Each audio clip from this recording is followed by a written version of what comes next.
Assalamualaikum warahmatullahi wabarakatuh. Perkenalkan nama saya Miftahul Huda, NPM 2230404145, kelas Machine Learning A. Baik, di sini saya akan menjelaskan implementasi naive Bayes menggunakan Google Colab bahasa Python.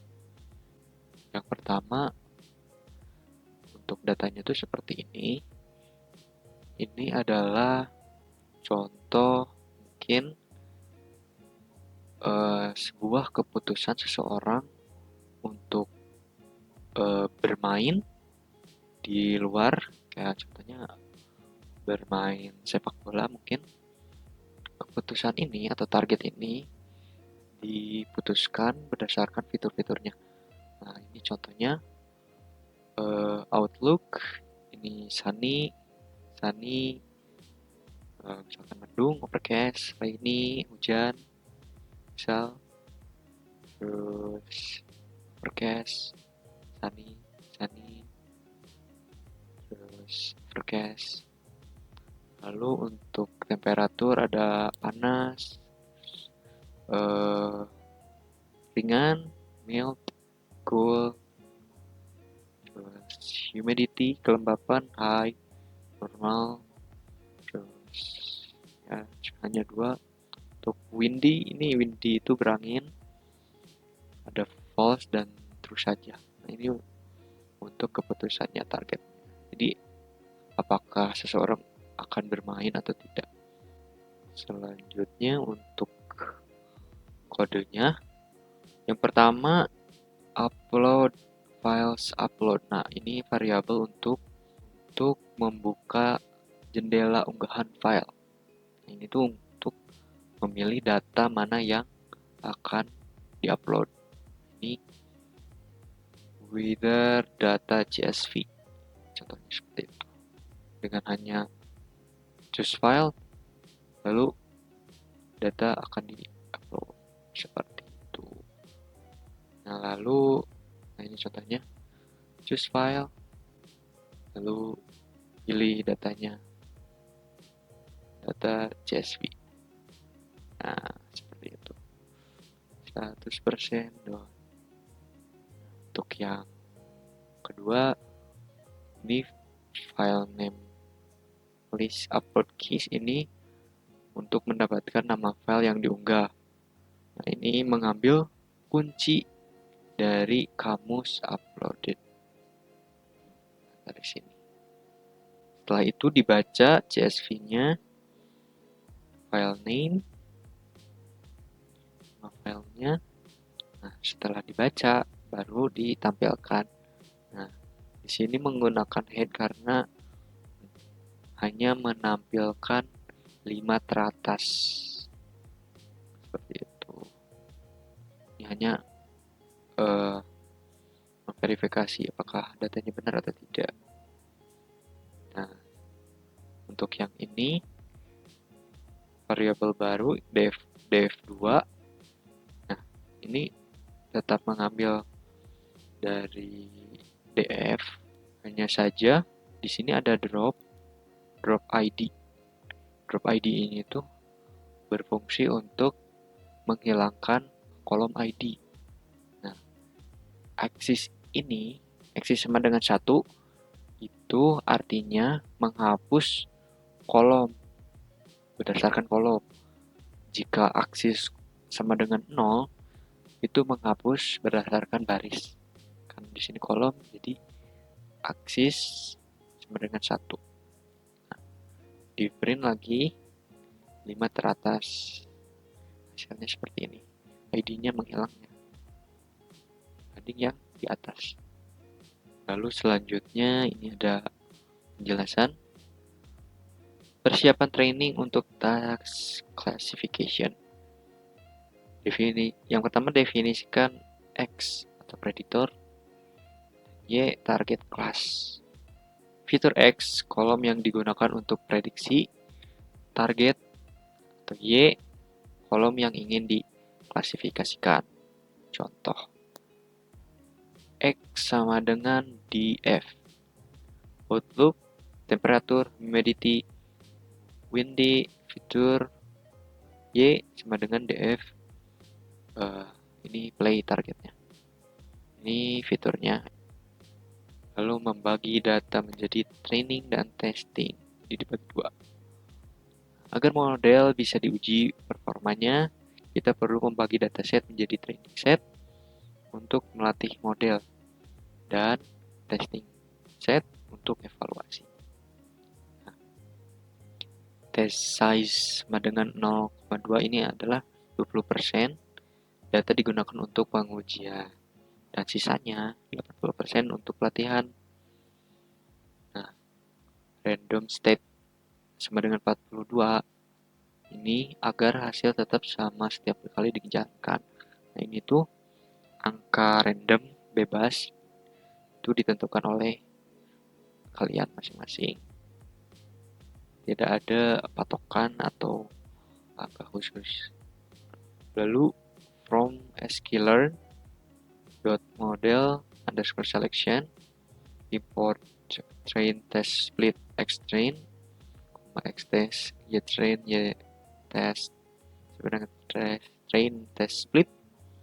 Nah, ini tuh untuk membagi data menjadi training dan testing agar model bisa diuji performanya setelah dilatih. Seperti itu. Nah, training dan testing. Instruksi untuk memanggil fungsi training dengan naive Bayes. Digunakan model untuk prediksi dengan fungsi .predict. Pertama, import modul. Pilih model naive Bayes yang sesuai pilih model sama dengan multinomial NB. Nah, kenapa multinomial NB? Karena variasi naive Bayes itu ada 3. Yang pertama Gaussian naive Bayes. Nah, ini untuk cocok untuk data dengan distribusi normal atau yang datanya itu numerik. Kedua, multinomial naive Bayes. Ini ideal untuk data diskrit seperti hitungan kata dalam teks. Nah, karena ini isinya teks semua ya. Lalu yang ketiga, Bernoulli naive Bayes digunakan untuk data biner di fitur yang hanya memiliki dua nilai 0 sama 1 biner. Nah, di sini menggunakan multinomial naive Bayes. Lalu latih model menggunakan .fit. Jadi untuk melatih menggunakan .fit.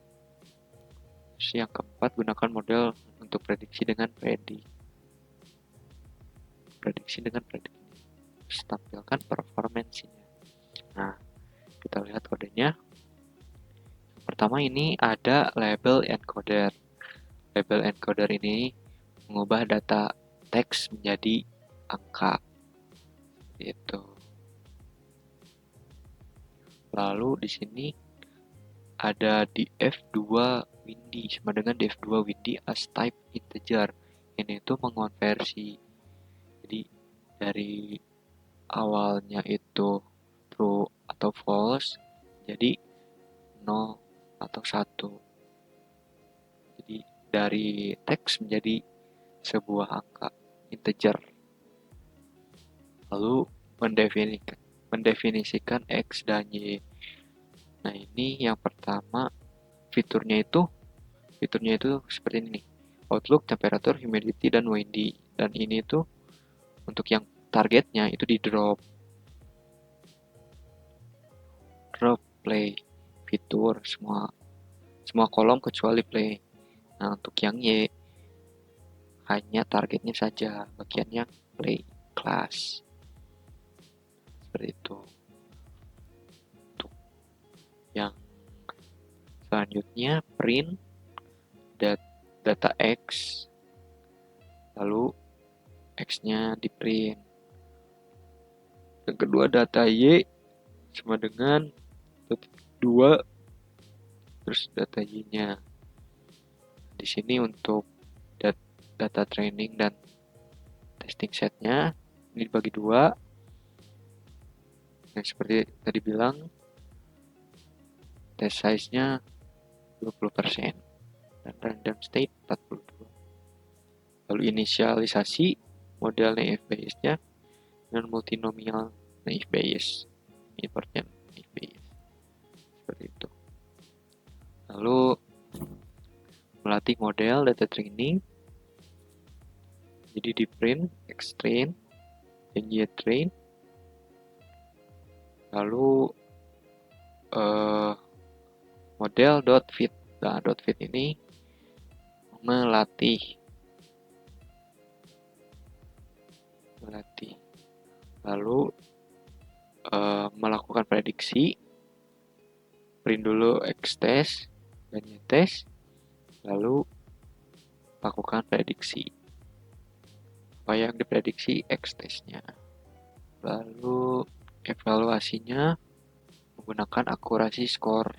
Menghitung skor akurasinya.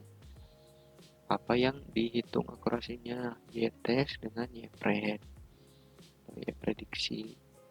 Lalu akurasinya di print dan print classification report-nya. Y-test dan Y-pred. Gitu. Nah, ini data awalnya. Lalu ini data targetnya. Lalu ini data xtrain. Data xtrain, data ytrain. Nah, ini data xtest. Dan ini data ytest. Seperti itu. Ini untuk classification reportnya. Nah, ini ada precision, terus recall, F1 score, dan support. Nah, precision ini tuh untuk melihat seberapa banyak prediksi positif yang benar. Lalu recall, seberapa banyak data positif yang benar-benar terdeteksi. Nah, untuk F1 score itu rata-rata precision dan recall. Untuk support itu jumlah data pada masing-masing kelas. Nah, untuk makro average ini tuh rata-rata dari semua kelas tanpa mempertimbangkan jumlah. Nah, untuk weighted average ini rata-rata dengan mempertimbangkan jumlah sampel. Ini untuk akurasi ini tuh akurasi keseluruhan. Yang ini tuh sudah dibulatkan dan ini desimalnya. Untuk float seperti itu. Baik, terima kasih. Sekian dari saya. Wassalamualaikum warahmatullahi wabarakatuh.